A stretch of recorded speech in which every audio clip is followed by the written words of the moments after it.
अब तक आपने गीता को बहुत तरह से पढ़ा होगा, सुना होगा, लेकिन आज हम गीता को एक नई तरीके से समझेंगे, प्रश्नोत्तर के माध्यम से। गीता, पहला अध्याय। पांडवों ने 12 वर्ष का वनवास और 1 वर्ष का अज्ञातवास समाप्त होने पर जब पूर्व प्रतिज्ञा के अनुसार अपना आधा राज्य मांगा, तब दुर्योधन ने आधा राज्य तो क्या, तीखी सुई की नोक जितनी जमीन भी बिना युद्ध के देनी स्वीकार नहीं की। अतः पांडवों ने माता कुंती की आज्ञा के अनुसार युद्ध करना स्वीकार कर लिया। इस प्रकार पांडवों और कौरवों के बीच युद्ध होना निश्चित हो गया तथा दोनों ओर से युद्ध की तैयारी होने लगी। महर्षि वेद व्यास जी का धृतराष्ट्र पर बहुत स्नेह था। उस स्नेह के कारण उन्होंने धृतराष्ट्र के पास आकर कहा कि युद्ध होना और उसमें क्षत्रियों का महान संहार होना अवश्यम भावी है, इसे कोई टाल नहीं सकता। यदि तुम युद्ध देखना चाहते हो तो मैं तुम्हें दिव्य दृष्टि दे सकता हूँ, जिससे तुम यहीं बैठे बैठे युद्ध को अच्छी तरह से देख सकते हो। इस पर धृतराष्ट्र ने कहा कि मैं जन्म भर अंधा रहा, अब अपने कुल के संहार को मैं देखना नहीं चाहता, परंतु युद्ध कैसे हो रहा है ये समाचार जरूर जानना चाहता हूँ।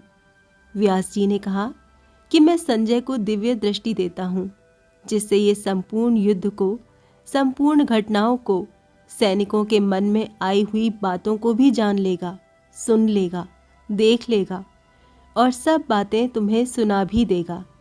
ऐसा कहकर व्यास जी ने संजय को दिव्य दृष्टि प्रदान की। उधर निश्चित समय के अनुसार कुरुक्षेत्र में दोनों सेनाएं युद्ध के लिए तैयार थीं। अब प्रश्न होता है कि जब युद्ध के लिए दोनों सेनाएं तैयार थीं, ऐसे मौके पर भगवान ने अर्जुन को गीता का उपदेश क्यों दिया? शोक दूर करने के लिए ही भगवान ने अर्जुन को गीता का उपदेश दिया। अर्जुन को शोक कब हुआ और क्यों हुआ? जब अर्जुन ने दोनों सेनाओं में अपने ही निजी कुटुंबियों को देखा और सोचा कि दोनों तरफ हमारे ही कुटुंबी मरेंगे, तब ममता के कारण उनको शोक हुआ। अर्जुन ने दोनों सेनाओं में अपने कुटुंबियों को क्यों देखा? भगवान श्री कृष्ण ने जब दोनों सेनाओं के बीच में रथ खड़ा करके अर्जुन से कहा कि तुम युद्ध की इच्छा से इकट्ठे हुए इन कुरुवंशियों को देखो, तब अर्जुन ने अपने कुटुंबियों को देखा। भगवान ने अर्जुन को दोनों सेनाओं में कुरुवंशियों को देखने के लिए क्यों कहा? अर्जुन ने पहले भगवान से कहा था कि हे अच्युत, दोनों सेनाओं के बीच में मेरा रथ खड़ा करो, जिससे मैं देखूं कि यहां मेरे साथ 2 हाथ करने वाले कौन हैं। अर्जुन ने ऐसा क्यों कहा? जब युद्ध की तैयारी के बाजे बजे, तब उत्साह में भरकर अर्जुन ने दोनों सेनाओं के बीच में रथ खड़ा करने के लिए भगवान से कहा। बाजे क्यों बजे? कौरव सेना के मुख्य सेनापति भीष्म जी ने जब सिंह की दहाड़ के समान गरज कर शंख बजाया, तब कौरव सेना के बाजे बजे और पांडव सेना के भी बाजे बजे। भीष्म जी ने शंख क्यों बजाया? दुर्योधन को हर्षित करने के लिए भीष्म जी ने शंख बजाया। दुर्योधन अप्रसन्न क्यों था? दुर्योधन ने गुरु द्रोणाचार्य के पास जाकर कहा कि आपके प्रतिपक्ष में पांडवों की सेना खड़ी है, इसको देखिए। अर्थात जिन पांडवों पर आप प्रेम स्नेह रखते हैं, वो ही आपके विरोध में खड़े हैं। पांडव सेना की व्यूह रचना भी धृष्टद्युम्न के द्वारा की गई है, जो आपको मारने के लिए उत्पन्न हुआ है। इस प्रकार दुर्योधन की चालाकी से, राजनीति से भरी हुई तीखी बातों को सुनकर द्रोणाचार्य चुप रहे, कुछ बोले नहीं। इससे दुर्योधन अप्रसन्न हो गया। द्रोणाचार्य चुप क्यों रहे? दुर्योधन ने द्रोणाचार्य को उकसाने के लिए चालाकी से राजनीति की जो बातें कहीं, वो बातें द्रोणाचार्य को बुरी लगी। उन्होंने ये सोचा कि अगर मैं इन बातों का खंडन करूं तो युद्ध के मौके पर आपस में खटपट हो जाएगी, जो उचित नहीं है। मैं इन बातों का अनुमोदन भी नहीं कर सकता, क्योंकि ये चालाकी से बातचीत कर रहा है, सरलता से बातचीत नहीं कर रहा है। इसीलिए द्रोणाचार्य चुप रहे। दुर्योधन ने ऐसी बातें कब कहीं और क्यों कहीं? दुर्योधन ने व्यूहाकार खड़ी हुई पांडव सेना को देखकर गुरु द्रोणाचार्य को उकसाने के लिए ऐसी बातें कहीं। इसका वर्णन संजय ने धृतराष्ट्र के प्रति किया है। संजय ने यह वर्णन धृतराष्ट्र के प्रति क्यों किया? जब धृतराष्ट्र ने युद्ध की कथा को आरंभ से विस्तार पूर्वक सुनना चाहा, तब संजय ने ये सब बातें धृतराष्ट्र से कहीं। धृतराष्ट्र ने संजय से क्यों सुनना चाहा? 10 दिन युद्ध होने के बाद संजय ने अचानक आकर धृतराष्ट्र से ये कहा कि कौरव पांडवों के पितामह शांतनु के पुत्र भीष्म मारे गए, रथ से गिरा दिए गए, जो संपूर्ण योद्धाओं में मुख्य और संपूर्ण धनुर्धारियों में श्रेष्ठ थे। ऐसे पितामह भीष्म आज शरशैया पर सो रहे हैं। इस समाचार को सुनकर धृतराष्ट्र को बड़ा दुख हुआ और वो विलाप करने लगे। फिर उन्होंने संजय से युद्ध का सारा वृतांत सुनाने के लिए कहा और पूछा, हे संजय, धर्मभूमि कुरुक्षेत्र में युद्ध की इच्छा से इकट्ठे हुए मेरे और पांडु के पुत्रों ने क्या किया?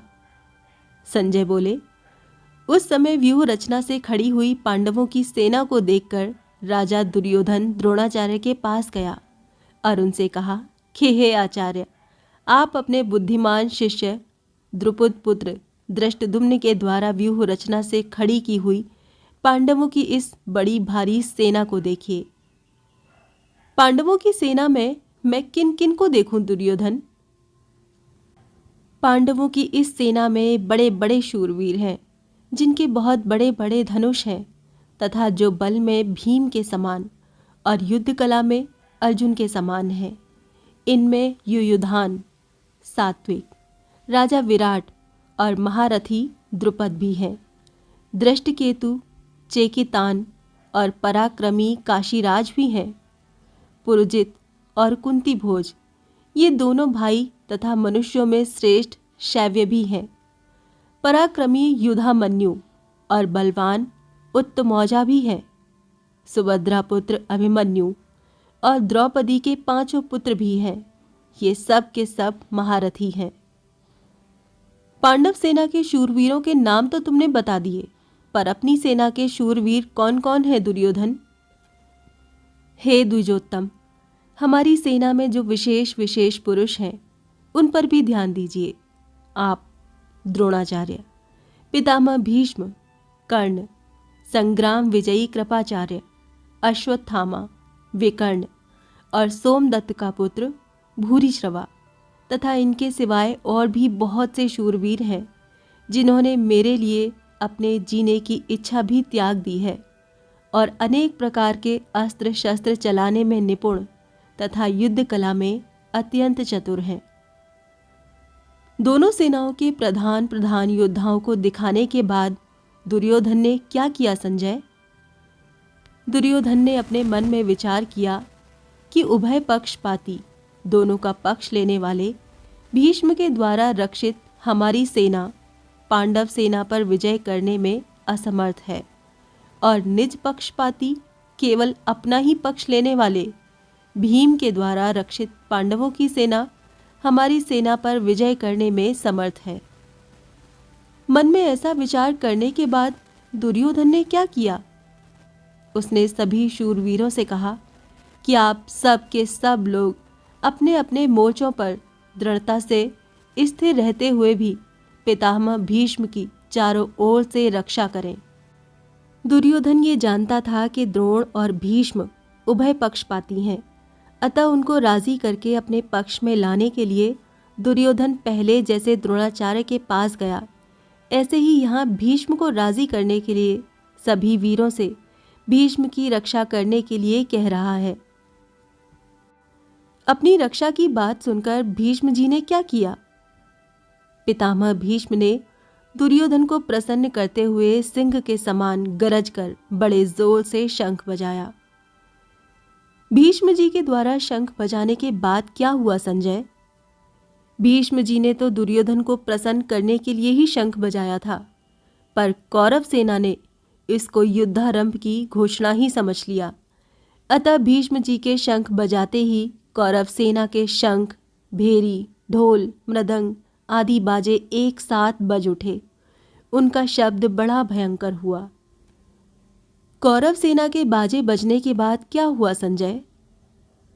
कौरव सेना के बाजे बजने के बाद पांडव सेना के बाजे बजने चाहिए थे, पर उस सेना को कोई आज्ञा नहीं मिली। तब सफ़ेद घोड़ों से युक्त महान रथ पर बैठे हुए भगवान श्री कृष्ण ने पांचजन्य नामक और अर्जुन ने देवदत्त नामक दिव्य शंख को बड़े जोर से बजाया। उसके बाद भीम ने पौंड्र नामक, युधिष्ठिर ने अनंत विजय नामक, नकुल ने सुघोष नामक और सहदेव ने मणि पुष्पक नामक अलग अलग शंख बजाए। फिर और किसने शंख बजाए? हे राजन, फिर पांडव सेना के श्रेष्ठ धनुष वाले काशीराज, महारथी शिखंडी तथा दृष्टिदुम्न, राजा विराट, अजय सात्विक, राजा द्रुपद, द्रौपदी के पांचों पुत्र और महाबाहु सुभद्रा पुत्र अभिमन्यु, इन सभी महारथियों ने अपने अपने शंख बजाए। पांडव सेना की उस शंख ध्वनि का क्या परिणाम हुआ? पांडव सेना के शंखों की उस भयंकर ध्वनि ने आकाश और पृथ्वी को गुंजाते हुए अन्यायपूर्वक राज्य हड़पने वाले कौरवों के हृदय विदीर्ण कर दिए। शंख बजाने के बाद पांडवों ने क्या किया संजय? हे महीपते, शंखों के बजने के बाद युद्ध आरंभ होने के समय आपके संबंधियों कौरवों को देखकर कपिध्वज अर्जुन ने अपना गांडीव धनुष उठा लिया और अंतर्यामी भगवान श्री कृष्ण से बोले कि हे अच्युत, आप मेरे रथ को दोनों सेनाओं के बीच में खड़ा कर दीजिए। रथ को बीच में क्यों खड़ा करूं अर्जुन? मैं इस रणभूमि में खड़े हुए युद्ध की इच्छा वाले शूरवीरों को देख लूं कि मुझे किन किन के साथ युद्ध करना है। यहाँ युद्ध में जो ये राजा लोग दुर्योधन का प्रिय करने की इच्छा से इकट्ठे हुए हैं, उनको भी मैं देख लूं। अर्जुन के ऐसा कहने पर भगवान ने क्या किया संजय? संजय बोले, हे राजन, निद्रा विजयी अर्जुन के ऐसा कहने पर अंतर्यामी भगवान श्री कृष्ण ने दोनों सेनाओं के मध्य भाग में पितामह भीष्म और आचार्य द्रोण के सामने तथा संपूर्ण राजाओं के सामने रथ को खड़ा करके कहा, हे पार्थ, इन इकट्ठे हुए कुरुवंशियों को देखो। भगवान के ऐसा कहने पर क्या हुआ? तब वहां दोनों सेनाओं में स्थित पिता, पितामह, आचार्य, मामा, भाई, पुत्र, पौत्र तथा मित्र, ससुर, सुहृदय तथा इनके सिवाय अन्य कई संबंधियों को देखकर अर्जुन अत्यंत कायरता से युक्त होकर विषाद करते हुए बोले। अर्जुन क्या बोले संजय? अर्जुन बोले, हे कृष्ण, अपने खास कुटुंबियों को युद्ध के लिए सामने खड़े हुए देखकर मेरे सब अंग शिथिल हो रहे हैं। मुख सूख रहा है, शरीर में कपकपी आ रही है, रोंगटे खड़े हो रहे हैं, हाथ से गांडीव धनुष गिर रहा है और त्वचा भी जल रही है। मेरा मन भ्रमित हो रहा है और मैं खड़े रहने में भी असमर्थ हो रहा हूँ। इसके सिवाय और क्या देख रहे हो अर्जुन? हे केशव, मैं शकुनों में भी विपरीत देख रहा हूँ और युद्ध में इन कुटुंबियों को मारकर कोई लाभ भी नहीं देख रहा हूँ। इनको मारे बिना राज्य कैसे मिलेगा? हे कृष्ण, मैं न तो विजय चाहता हूँ, न राज्य चाहता हूँ और न सुखों को ही चाहता हूँ। हे गोविंद, हम लोगों को राज्य से, भोगों से अथवा जीने से भी क्या लाभ? तुम विजय आदि क्यों नहीं चाहते? हम जिनके लिए राज्य, भोग और सुख चाहते हैं, वो ही सब के सब लोग अपने प्राणों की और धन की आशा को छोड़कर युद्ध के लिए खड़े हैं। वो लोग कौन हैं अर्जुन? आचार्य, पिता, पुत्र, पितामह, मामा, ससुर, पौत्र, साले तथा और भी बहुत से संबंधी हैं। ये ही लोग अगर तुम्हें मारने के लिए तैयार हो जाएं तो? ये भले ही मुझे मार डालें, पर हे मधुसूदन, मुझे त्रिलोकी का राज्य मिल जाए तो भी मैं इनको मारना नहीं चाहता। फिर पृथ्वी के राज्य के लिए तो कहना ही क्या है। अरे भैया, राज्य मिलने पर तो बड़ी प्रसन्नता होती है, क्या तुम उसको भी नहीं चाहते? हे जनार्दन, इन धृतराष्ट्र के संबंधियों को, जो कि हमारे भी संबंधी हैं, मारकर हमें क्या प्रसन्नता होगी? इन आताताइयों को मारने से तो हमें पाप ही लगेगा। इसीलिए हे माधव, इन धृतराष्ट्र संबंधियों को हम मारना नहीं चाहते, क्योंकि हे माधव, अपने कुटुंबियों को मारकर हम कैसे सुखी हो सकते हैं? ये तो तुम्हें मारने के लिए तैयार ही हैं, तुम ही पीछे क्यों हट रहे हो? महाराज, इनका तो लोभ के कारण विवेक विचार लुप्त हो गया है, इसीलिए ये दुर्योधन आदि कुल के नाश से होने वाले दोष को और मित्र द्रोह से होने वाले पाप को नहीं देख रहे हैं। तो भी हे जनार्दन, कुल के नाश से होने वाले दोष को जानने वाले हम लोगों को तो इस पाप से बचना ही चाहिए। अगर कुल का नाश हो भी जाए तो क्या होगा? कुल का नाश होने पर सदा से चले आए कुल धर्म, कुल परंपरा नष्ट हो जाते हैं।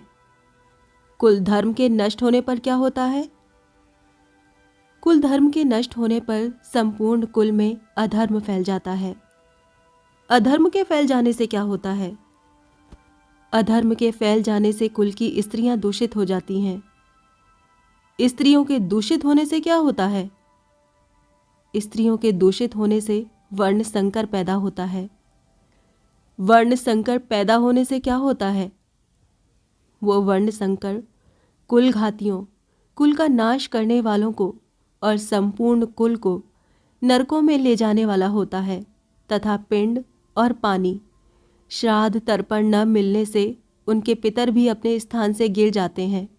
इन वर्ण संकर पैदा करने वाले दोषों से कुल घातियों के सदा से चलते आए कुल धर्म और जाति धर्म दोनों नष्ट हो जाते हैं।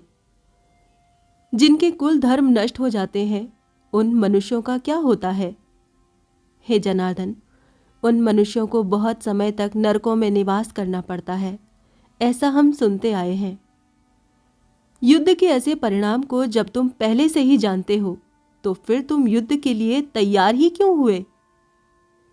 यही तो बड़े आश्चर्य और खेद की बात है कि हम लोग बड़ा भारी पाप करने का निश्चय कर बैठे हैं, जो कि राज्य और सुख के लोभ से अपने कुटुंबियों को मारने के लिए तैयार हो गए हैं। और अब तुम क्या करना चाहते हो? मैं अस्त्र शस्त्र छोड़कर युद्ध से हट जाऊंगा। अगर मेरे द्वारा ऐसा करने पर भी हाथों में शस्त्र लिए हुए दुर्योधन आदि मुझे मार दे, तो वो मारना भी मेरे लिए बड़ा हितकारक होगा। ऐसा कहने के बाद अर्जुन ने क्या किया संजय? संजय बोले, ऐसा कहकर शोक से व्याकुल मन वाले अर्जुन ने वाण सहित धनुष का त्याग कर दिया और रथ के मध्य भाग में बैठ गए। गीता का प्रथम अध्याय यहाँ समाप्त होता है।